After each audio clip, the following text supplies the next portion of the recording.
अच्छा अहमद मंसूर, जिस तरह से आप भी बात कर रहे थे कि जिन तैयारों पर गुरूर था, नाज था भारत को पाकिस्तान की जानिब से, वो तैयारे भी मार गिराए हैं। जिस तरह से राफेल तैयारा पाकिस्तान की जानिब से मार गिराया, और कहा यह भी जा रहा है कि इंडियन मीडिया जो है वो उसको बताने नहीं दिया जा रहा कि एक्चुअल में कितना डैमेज हुआ है भारत को।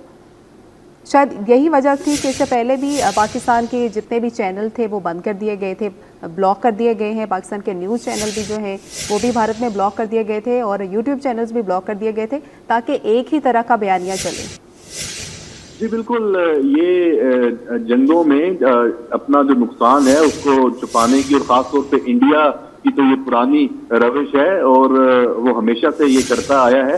लेकिन आप देखें कि जब जहाज है वो जब तबाह होता है तो उसको आप छुपा नहीं सकते। जब किसी की जान जाती है तो उसको आप छुपा नहीं सकते, वो बाहर आनी है। अभी देखिए 3 जहाजों का मलबा तो खुद इंडियन मीडिया, इंडिया के सोशल मीडिया पे आप देख सकते हैं उन इलाकों में, और वहां से वो वायरल भी हो गया, और सारी जो वहां से जो लोगों ने लाइव सोशल मीडिया पे टेलीकास्ट भी की हैं। तो ये चीजें आप नहीं छुपा सकते।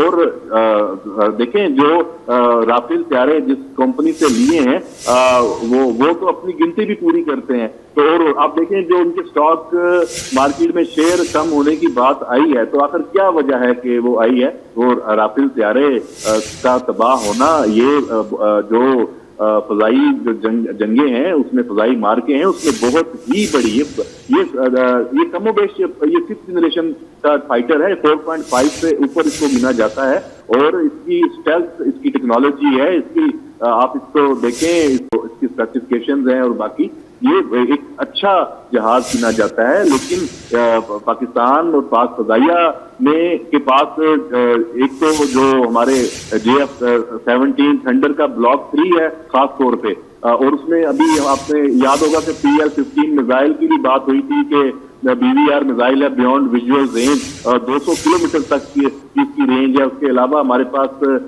जो J-10 है, J-35 की भी बात फिर चाइना के साथ चली थी। तो हमारे पास जो फ्लीट है पाक फजाइया का, वो उसकी जो आप कह सकते हैं कि फिर हमारे जो शाहीन है, हमारे पायलट्स हैं, असल तो फिर महारत उनकी है। हमारा जो पूरा निजाम है जो एयर डिफेंस का, आप देखें पाकिस्तान की हदूद में रहते हुए इंडिया में ये जहाज मौजूद थे जहां पे इनको हिट किया गया, टारगेट किया गया और गिराया गया। तो इनको तो पता भी नहीं लगा होगा कि ये मिसाइल किधर से आए हैं। तो ये सूरत हाल है, और ये इस पे यकीनी तौर पे पाकिस्तान की पूरी कौम को ये फख्र होना चाहिए। और ये तारीख रकम हुई है। आप देखें 2019 में अभिनंदन वाला जो जहाज जब गिराया था, तो वो एक ऑपरेशन जो स्विफ्ट रिटार्ट की कामयाबी है वो किताबों में पढ़ाई जाती है। तो आज ये जो 6 और 7 मई की दरमियानी शब्द जो कुछ हुआ है, ये भी जो एयरफोर्स की जो लड़ाई है, उसकी जो महारत है, उसकी जो ताकत है, उसमें ये अब एक निसाब बन जाएगा। जी अहमद मंसूर साहब, खुद तो हजीमत का सामना है ही है भारत को, लेकिन जदीद तरीन जो तैयारे जो असलहा इनको देते हैं उनको भी शर्मिंदा करवा दिया इन्होंने। जी बिल्कुल ऐसा ही है।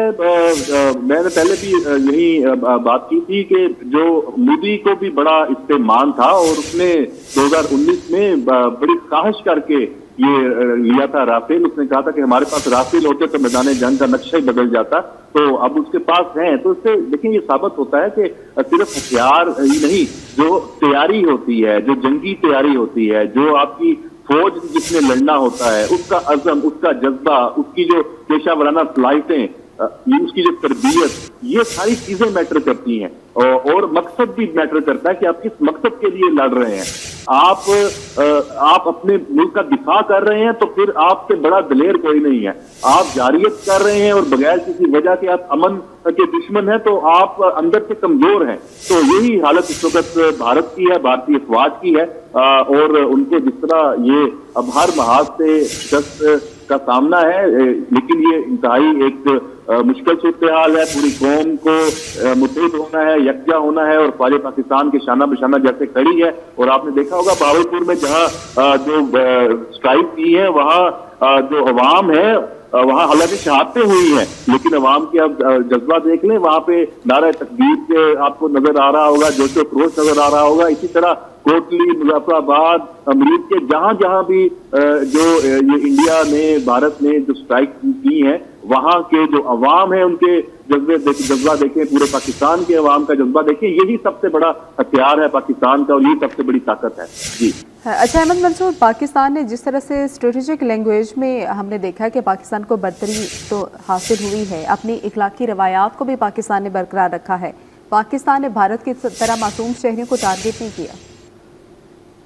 जी बिल्कुल, मैं इस पे मेरा पहले भी यही तज्जिया था कि अगर ऐसी सूरत हाल इस दफा हुई 2019 की तरह इंडिया ने कोई पाकिस्तान में स्ट्राइक की, कोई सर्जिकल स्ट्राइक का ड्रामा, कोई यहाँ पे हदाफ को टारगेट किया जो अब उसने कर लिया, तो मेरा यही था कि मानना कि ये पाकिस्तान का जो जवाब होगा ये इस दफा बहुत तब्दील होगा, बदला हुआ होगा, और वही हुआ। और फौजी हदाफ को इस दफा निशाना बनाया गया है और फौजी हदाफ को पूरी लाइन ऑफ कंट्रोल पे इस वक्त भारतीय जो फौज है वो आपको भागती नजर आ रही है, वो सफेद झंडे लहराती नजर आ रही है, उसकी जो पोस्ट हैं वो तबाह हो रही हैं, मोर्चे छोड़ के उनके फौजी वो भागते नजर आ रहे हैं। तो उनका मोराल बहुत ही इस वक्त डाउन है। एक ही रात में चंद घंटों के अंदर जो ये जंग है, ये बर्तरी है, ये पाकिस्तान की फौज ने ये हासिल की है और अब देखते हैं कि ये आगे कहाँ जाता है। अब दुनिया की तरफ से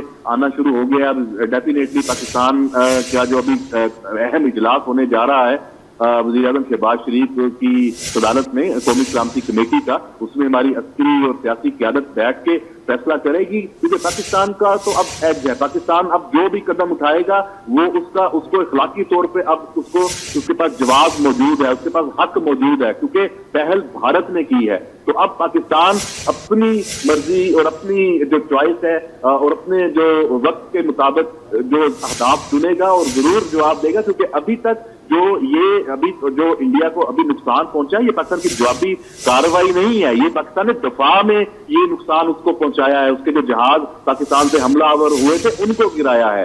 तो अभी पाकिस्तान ने जो पाकिस्तान के ऊपर ये स्ट्राइक की है, बेगुनाहों को शहीद किया गया है और जो हमारी जो हदूद की, हमारी खुद मुख्तारी की, हमारी इलाकाई तालमियत को चैलेंज किया गया है, उसका जवाब बहरहाल पाकिस्तान को अभी देना है और वो जवाब इससे भी कहीं सख्त होगा जो अभी तक इंडिया को उसका सामना करना पड़ चुका है। अच्छा अहमद मंसूर, पहलगाम फॉल्स फ्लैग पर दुनिया भी ज़ाहिर सबूत मांगती रही, अभी तक हम लोग भी मुंतज़िर हैं, लेकिन भारत की जानिब से कोई सबूत पेश नहीं किए गए। तो जाहिर सी बात है भारत के बयानिए से दुनिया भी उकता चुकी है। तो इंटरनेशनल मीडिया इस तमाम तर सिनेरियो को किस तरह से कवर कर रहा है? देखिए, ये पहलगाम वाला वाकया, इसमें नरेंद्र मोदी उनकी जो डिस इंफॉर्मेशन जो मुहिम जिसको लीड रॉ कर रही थी, उनको जिस तरह नाकामी का सामना करना पड़ा है, उसी का ही ये नतीजा है कि एक आपने मिस कैलकुलेशन करके और पाकिस्तान पे ये हमला ये किया। क्योंकि आप बुखलाए हुए थे, आपको समझ नहीं आ रही थी इंडिया को कि दुनिया तो अब मान नहीं रही, तो उनको अपने अवाम को भी सेटिस्फाई करना, तो ये सारी चीजें हैं। इसमें उन्होंने बिल्कुल बगैर कोई सोचे समझे, कोई उनके पास एविडेंस नहीं है, उन्होंने पाकिस्तान में ये स्ट्राइक कर दी है। जबकि पहलगाम का वाकया, उसकी तो तहकीकात दुनिया मुतालबा कर रही है कि आप तहकीकात करें। तहकीकात अभी शुरू ही नहीं, उसके उस हवाले से उनके पास कोई ना मालूमात है वो दुनिया के सामने पेश कर सके हैं। तो आपने जो ना सिर्फ इल्जाम पाकिस्तान पे लगा दिया, बल्कि उस इल्जाम के ऊपर पाकिस्तान के खिलाफ कार्रवाई भी कर दी। आप जस्टिफाई तो करते पहले अपने आप तहकीकात में ताउन पाकिस्तान से भी लेते, सारी दुनिया ने इनको कहा। तो ये सारी सूरत हाल है, इनको ये शर्मिंदगी और खिफत उसको हर महाज से इंडिया को उठानी पड़ेगी। कहीं पर भी ये जाएगा, जो भारत सफारती सतह पे भी या किसी टेबल पे भी बैठेगा, तो उसके पास जस्टिफिकेशन बिल्कुल भी नहीं है अपने इकदामात की। बिल्कुल ठीक है, बहुत शुक्रिया अहमद मंसूर हमारे साथ मौजूद थे। पाकिस्तान ने गैर जानिबदाराना तहकीकात के लिए ताउन की पेशकश भी की थी और पाकिस्तान ने यह भी कहा था कि पाकिस्तान हर तरह की दहशत गर्दी की मजम्मत करता है। उसके बावजूद भारत ने अपनी फ़ज़ाई हदूद से पाकिस्तान की तरफ मिसाइल हमला किया और अब जारियत करके मासूम लोगों को टारगेट किया।